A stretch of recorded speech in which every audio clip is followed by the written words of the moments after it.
నంద్యాల జిల్లా ప్రభుత్వ సర్వజన ఆసుపత్రిలో సోమవారం ఉదయం చికిత్స పొందుతూ కోలుకోలేక వ్యక్తి మృతి చెందడం జరిగింది.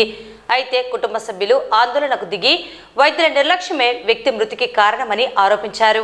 నంద్యాల జిల్లా కొలిమిగుండ్ల మండలం చెన్నంపల్లి గ్రామానికి చెందిన జంగం వెంకటరమణ కుడికాలకు గాయం కావడంతో గత 8 రోజులుగా ప్రభుత్వ సర్వజన ఆసుపత్రిలో చికిత్స పొందుతూ సోమవారం వైద్యుల సూచనల మేరకు గాయానికి ఆపరేషన్ నిర్వహించేందుకు సిద్ధం చేశారు. వైద్యులు ఇంజెక్షన్ ఇచ్చిన కొద్దిసేపటికి వెంకటరమణ మృతి చెందడం జరిగింది. దీంతో బాధిత కుటుంబ సభ్యులు ఆందోళనకు దిగారు. వెంకటరమణ మృతికి వైద్యులు అందించిన చికిత్స కారణమంటూ తమకు న్యాయం చేయాలని డిమాండ్ చేశారు. ఈ విషయం ఆసుపత్రి సూపరింటెండెంట్ మరియు డిఎంహెచ్ఓ ఇరువురు జిల్లా కలెక్టర్కు జరిగిన విషయాన్ని తెలియజేయడం జరిగింది. మృతుడి కుటుంబానికి తగిన న్యాయం చేస్తానని, ఆర్థికంగా ఆదుకుంటానని జిల్లా కలెక్టర్ హామీ ఇచ్చినట్లు ఆసుపత్రి సూపరింటెండెంట్ పేర్కొనడం జరిగింది. అలాగే మృతికి గల కారణాలపై విచారణ కమిటీని ఏర్పాటు చేసి బాధితులకు న్యాయం చేస్తామని పేర్కొన్నారు.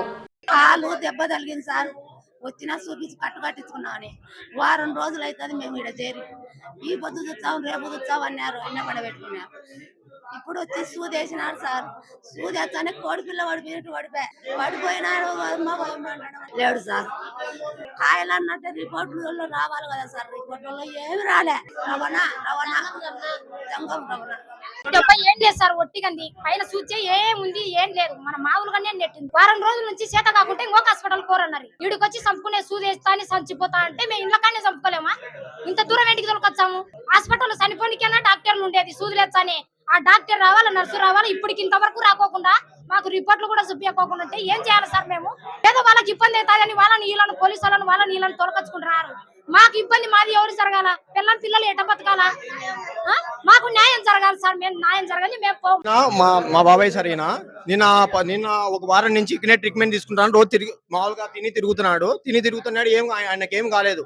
జస్ట్ కాల్ సర్జరీ కోసమే ఇక్కడ వచ్చినాడు అనమాట. ఇక్కడికి వచ్చిన తర్వాత జస్ట్ ఆయనకు ఆపరేషన్ చేయాలని చెప్పిన తర్వాత ఆయన వీళ్ళు ఉండి ఆపరేషన్ చేయండి అని చెప్పినారు. జస్ట్ ఇంజక్షన్ వల్ల డాక్టర్ కూడా రాలేదు. అసలుకి డాక్టర్ పట్టించుకోలేదు. ఆయన జస్ట్ నర్సునే పంపించి నర్సే చూసుకుంది మొత్తం. ఆయన జస్ట్ ఇంజక్షన్ ఇచ్చినాడు. ఆయన ఏం బాడీ ఏం చెక్ మామూలు ఆపరేషన్ కి ఏం మినిమం ఎట్లా చెక్ చేయాలి ఏంది అనేది కూడా చెక్ చేయకుండా ఆయనకి ఇంజక్షన్ ఇచ్చినాడు. ఆయన చనిపోయాడు. ఇప్పుడు ఎవరు ఆయన చనిపోతే ఎవరికి కారణము? ఎవరు మాకు దిక్కు? ఇంత హాస్పిటల్ ఇంత ఉన్నారే, మన గవర్నమెంట్ ఏం చేస్తుంది? అసలు ఇంత ఒకసారి ఎంక్వైరీ చేస్తున్నారు లేదా? ఇంట్లో గవర్నమెంట్ మళ్ళీ మన మినిస్టర్లు ఉన్నారు, 2 మినిస్టర్లు ఉన్నారు. బీసీ జనార్దన్ రెడ్డి గారు, మళ్ళీ ఎంఎండి ఫరూక్ గారు ఉన్నారు. ఏం చేస్తున్నారు వాళ్ళందరూ? ఒక్కసారన్నా వచ్చి ఈ గవర్నమెంట్ హాస్పిటల్ గారు ఎట్లున్నాయి కదా చెక్ చేస్తున్నారు లేదా? మాకు ఇప్పుడు ఎవరు ఆ ప్రాణం పోయింది, డబ్బులు కావాలంటే ఎవరైనా ఇస్తాం, మేము కూడా ఇస్తాము. డబ్బులు ఇస్తామంటే కన్నా ఏమైనా అవుతుందా? ఇప్పుడు ప్రాణం పోయింది. ఎవరు ఆ ప్రాణానికి ఎవరు? ఇప్పుడు సరే చెప్పండి సార్. జస్ట్ కాలుకి ఏం కూడా కాలేదు సార్. కాలుకి ఏం కూడా కాలేదు. చనిపోయాడు ఆయన. 11:27 అయింది. 11:27 అయింది. 11:28 అయింది. ఆన్ టైం చూడండి. 11:28 అయింది. ఇప్పుడు కూడా డాక్టర్లు వచ్చి ఏంది ఏం కథ అనేది కూడా చెక్ చేయలేదు. ఇప్పుడు పోలీసు వాళ్ళు వచ్చి బందోబస్తు చేస్తున్నారు ఇక్కడికి వచ్చి. ఇప్పుడు బందోబస్తు చేసి ఏమొస్తుంది? మాకు ఏం కావాలంటే ఇప్పుడు ఆయన ఎందుకు చనిపోయాడు ఏం కథ? గవర్నమెంట్ హాస్పిటల్ వాళ్ళ నిర్లక్ష్యమా? డాక్టర్ల నిర్లక్ష్యమా? నర్సు నిర్లక్ష్యమా? ఇక్కడ ఏం జరుగుతుంది? ఏ ఇంజక్షన్ ఇచ్చినాడు? ఏం జరిగింది? కావాలని సీసీ క్రమాలు బయటకు తీయండి. అసలు ఎందుకు చనిపోయాడు? ఆయన ప్రాబ్లం వల్ల చనిపోయాడు, ఇక్కడ నిర్లక్ష్యం వల్ల చనిపోయాడా? మాకు అన్ని బయటికి రావాలి సార్. జస్టిస్ మేము అందుకే ఇక్కడ ఉండే జిల్లా కోర్టు కలెక్టర్ గారిని, ఇక్కడ ఉండే లోకల్ బీసీ జనార్దన్ రెడ్డి గారు మినిస్టర్ గారిని, ఎంఎండి ఫరూక్ గారిని కోరుతున్నాం సార్. మాకు ఇక్కడ న్యాయం జరగాలని కోరుతున్నాం సార్.